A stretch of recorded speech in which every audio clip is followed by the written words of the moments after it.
Today on this ghoulish broadcast, we quizzed upperclassmen to see if they are smarter than a freshman. Then, we take a look at what's in store this November and see how our stop it please, and see how our state and school sports teams are playing. Finally, Jackson regales us with a spooky story, and we look back at last Sunday's peer-to-peer friendship walk. Don't get ahead of yourself, because it all starts right now on RUTV.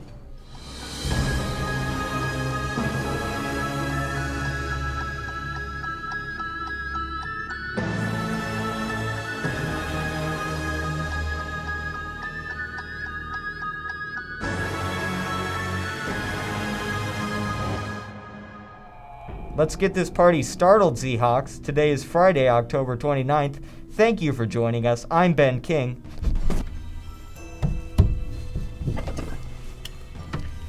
And I'm Karma Sarni. My friend Ben seems to have lost his head. But do you know what the powerhouse of the cell is? It may sound simple, but that wasn't necessarily the case. Our show director, Aiden Tseng, went around campus to see if upperclassmen really are smarter than a freshman. Good morning, everybody. My name is Aiden Tseng. Let's get ready to play some Are You Smarter Than a Freshman? Here we go. All right, so Kenny, last time you were on this show, Kaiki was the host. Okay, yeah. And you didn't do so well. Do you remember that? Yeah, I think I do remember that. I didn't do very well at all. I got grilled for that. All right, this is your redemption. For sure. Are you ready? I am. So what is the powerhouse of the cell?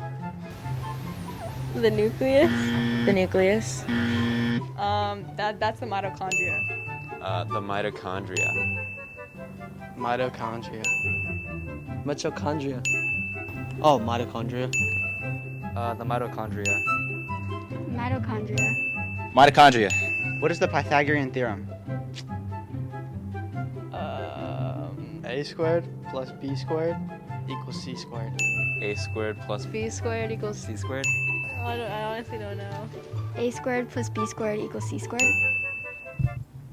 3.591. How many chromosomes do humans have? 27. 23. 23. 37? Botany is Hold on, is that right or wrong though? It is incorrect. Oh, no. 46.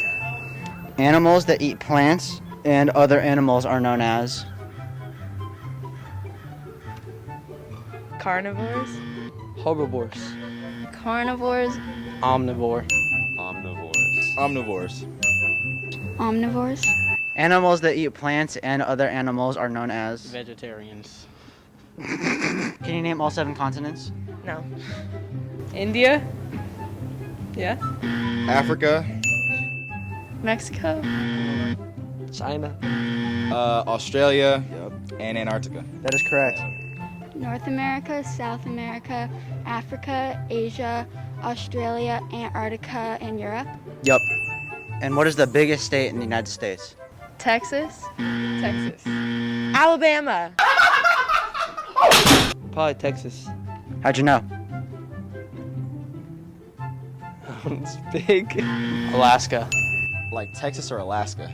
Dang, Texas is pretty big. I'm not. Let's go with Texas. That is incorrect. Oh, it was Alaska, wasn't It it? was Alaska. God. What's that one state that's like not in our country? What is the biggest state in the United States? Alaska. Reese, you're a genius. Thank you. Thank you. Appreciate you, man. I appreciate you. Have a good day, y'all. You too.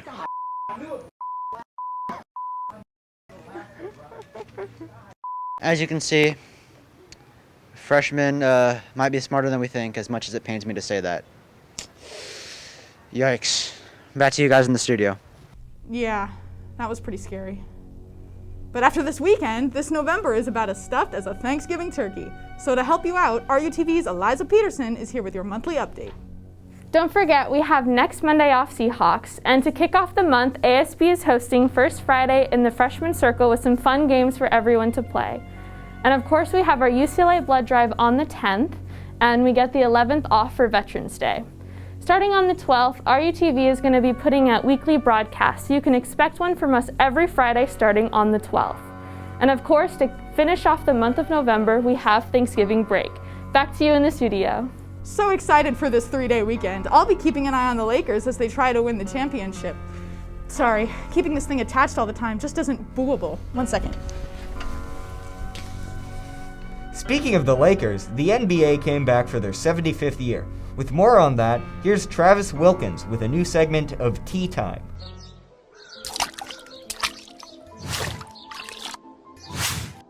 Hello everyone, I'm Travis Wilkins and welcome to this week's edition of Tea Time. Today we're going to be keeping it pretty short and sweet. Well, I'm going to say bittersweet with what we're going to be talking about. So without further ado, let's get right into it. Alright, if you couldn't already tell why today is going to be a little bit bittersweet, it's because we're going to be talking about the Dodgers. The Dodgers ended up losing in 6 games to the Atlanta Braves in the NLCS, so we won't be moving on to the World Series this year for a chance at another repeat. We ended up going down 3-1, and just like all us Dodger fans, we had pure hope that we'd come back again. But Game 6 didn't do us very pretty, and we're not going to the World Series all in all. But this offseason, we have some notable free agents on the line, so the Dodgers are going to have to do a lot of thinking. We have Kenley Jansen, Corey Knebel, Clayton Kershaw, Chris Taylor, Corey Seager, Max Scherzer, and good old T.O. Albert Pujols going up in free agency. So with that, hopefully we have some of them returning. Of course, some are going to have to go. But we can put a good squad together next year, and hopefully we have some of these guys returning. But all in all, go Dodgers, and hopefully we'll win the World Series next year. Thanks for the info, Travis. Hey, hello? I'm talking here. Gee, sometimes you've just got no brains. While Travis keeps an eye on national sports, here are the Jacksons with updates on Redondo Union sports.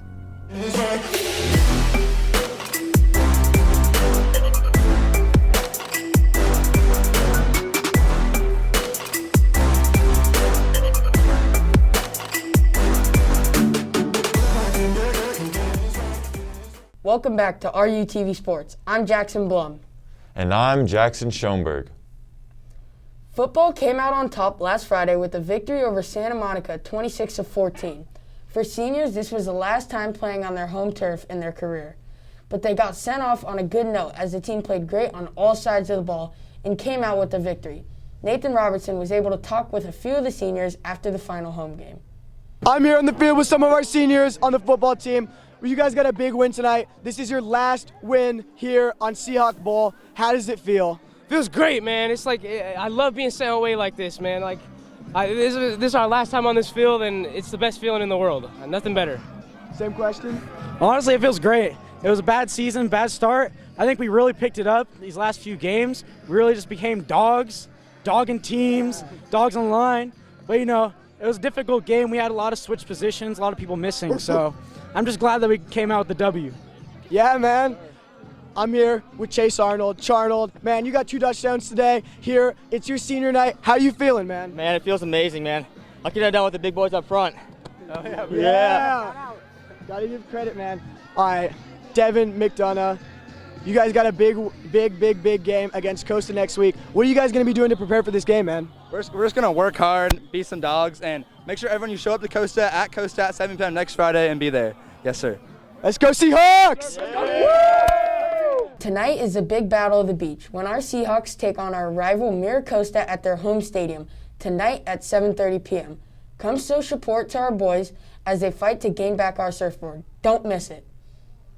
Our boys water polo played Santa Monica earlier this week in an absolute battle for their chance at CIF. Luckily, our guys clutched up and came out on top, winning 13-7. The first CIF game will be early tomorrow morning at 11 against Chadwick. Cross country had a meet this week at Mount Sac. The boys varsity fought hard and ended up placing 5th overall in the meet.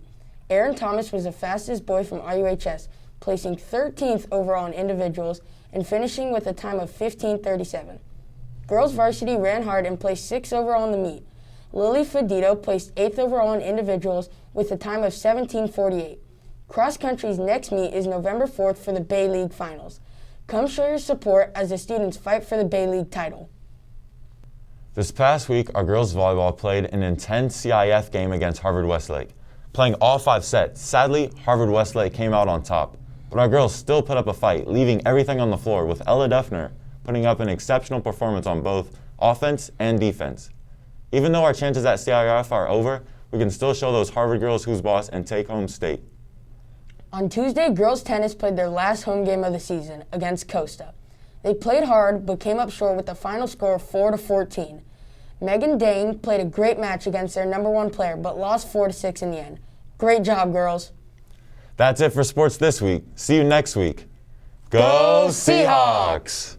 As football season is coming to an end, spooky season has its kickoff. Here's Jackson Schoenberg with a Halloween story for all you little pumpkins.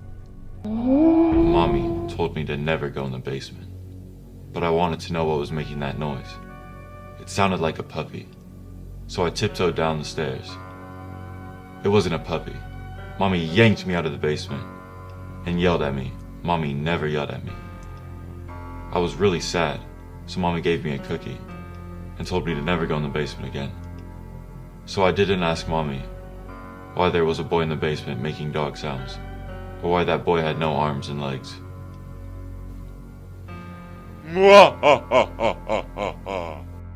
That story was fantastic. And in other fantastic news, hundreds of people came down for the Skechers Pier Walk last Sunday. Let's check it out. For the past 13 years, the South Bay community has been gathering at the Manhattan Beach Pier for the Skechers Peer-to-Peer Friendship Walk. I am Daniel Stump, the Program Development Director at the Friendship Foundation. Can you tell me a little bit about why this walk is important to you? This walk is important to me. It gives an opportunity to support all the local school districts in the area. For those who are not familiar, 100% of the funds raised today go back into the school district. Why is this walk important to you? This walk is important to me and many others because it raises funds for the Friendship Foundation to keep doing what they're doing, to give these people with special needs a place to hang out and just have fun with their peers. And that's what's really important about the walk. This year alone, the South Bay has raised over $2.6 million for local schools and the Friendship Foundation. What am I doing here today? We're raising money for kids. We're raising money to make a difference in the world. What's better than that? How has this walk progressed over the past 13 years? Well, it started with 2,000 people 13 years ago, and look who we are today. In Redondo alone, we have over 2,000 walkers. We have over 3,000 this year, so thank you to Redondo, thank you to everybody. We're coming together all for special needs, coming together for education. It's amazing, so it's a pleasure. Can you tell us a little bit about what the Teen Advisory Board does? So the Teen Advisory Board is a group of teens that come together every year to support the Skechers Peer Walk. They do a lot of our marketing and outreach and really getting the word out at their schools to just make sure everybody knows about the walk and gets registered. 457 parents, students, and community members signed up for Team Redondo Union High School for the Skechers Peer Walk. The big piece is that Redondo brought it. Our band was there, dance guard, and our cheer that just brought the energy at the Hermosa Beach Pier. And quite frankly, it gave me goosebumps when I was standing there knowing that we had that community support and our student support during that walk. How do you think we can get to, let's say, that 600 mark next year to raise awareness for not only students with special needs, but also to support our community in those endeavors? Why is this walk important to you? You know, it's all about giving back. I've been a blessed man for 50 years in the ring, so I want to reciprocate, give back, especially to our kids. Thank you to everyone who showed up at the walk. We appreciate all of your support and hope to see you guys next year. And back to you in the studio. Another big contributor to the Skechers Walk was our principal, Mr. Brady. Let's go see what he has to say in an all-new Brady break. Hello, Seahawks. Anthony Brady, your proud principal, here in the Alumni House. So there's a reason why I'm in the Alumni House today. So quarter one has ended last Friday, and I visited many classrooms ranging from freshmen to our seniors. And for all of us, by this time, there's three things that you should know. First, who are your teachers? No, really, who are your teachers, right? You should know your grade. And really, knowing your teachers is really knowing the expectations that they have of you. And if you know those three things, then you should be doing pretty well, at least know what you need to do to get the grade you want in the semester. So ask yourself those questions quickly so that you can either provide the support you need or you know how to meet those expectations. All right, moving on. This week we play Costa, and I know that there is a lot of school pride that exists from now until that game day. I asked a few things. Again, being in the Alumni House, there is school pride that is going to be represented not only on campus on Friday, but when we do visit Maricosta Friday night. Please wear red, please be respectful, and enjoy the matchup. As far as all of us collectively here on campus, in the Alumni House, there is this air of someday I will be here, someday I will be an alumni. So think about every single day your actions on campus that have the ripple effect on the others that are either in your class, on our campus, and that exist outside of school, especially when you represent Redondo Union High School. This being said, on Friday we're going to have Carnival. Some of you may dress up for Halloween or have a costume. Just think of this. If it's something that you wouldn't wear in your average day that would be dress coded, then don't wear it as a Halloween costume, period. So think about that. If it's dress codable, don't wear it, right? Moving on. On Sunday is Halloween. I want you to enjoy Halloween. For us as high school students and for me as the principal, I enjoy Halloween, but I do know that there are a lot of things that happen over the course of a weekend and at parties at Halloween too. Make sure you make good decisions, make sure you always provide yourself an out, and make sure you're around those that are also going to make good decisions and or that can assist you if anything does happen. On Monday, November 1st, it's a non-student day. You're welcome. So please enjoy, obviously, Sunday, which is Halloween, and of course, your day off on November 1st. Thank you, Seahawks, and have a great day. Seahawks, come on down to the auditorium today for a haunted theater experience presented by RUHS Theater Arts. The bone-chilling tours will take place from 4:30 to 6:30 p.m. Tickets are $3 at the door or $2 if you're wearing a costume. Hope to see you there. Oh. Over here. No, over here. To the left a little bit. Other left. No, come on. Thank you.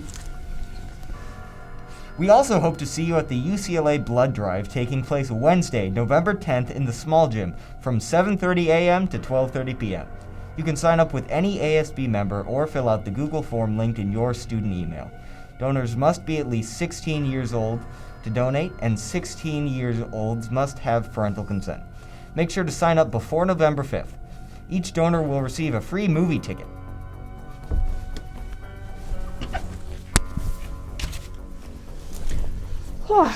Congrats to Band, who competed last Saturday at California High School. Band took home #1 in their division and a high auxiliary. They also barely missed out on sweepstakes by 1/10 of a point. Keep up the great work, guys.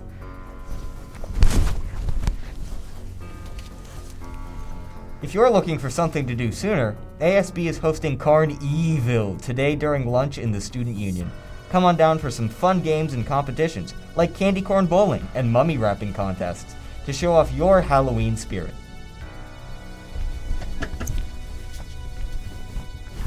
Well, that's all for today's broadcast. I'm Karma Sarni, and this is the brains of the operation, Ben King. Have a spooktacular Halloween and keep on soaring, Seahawks.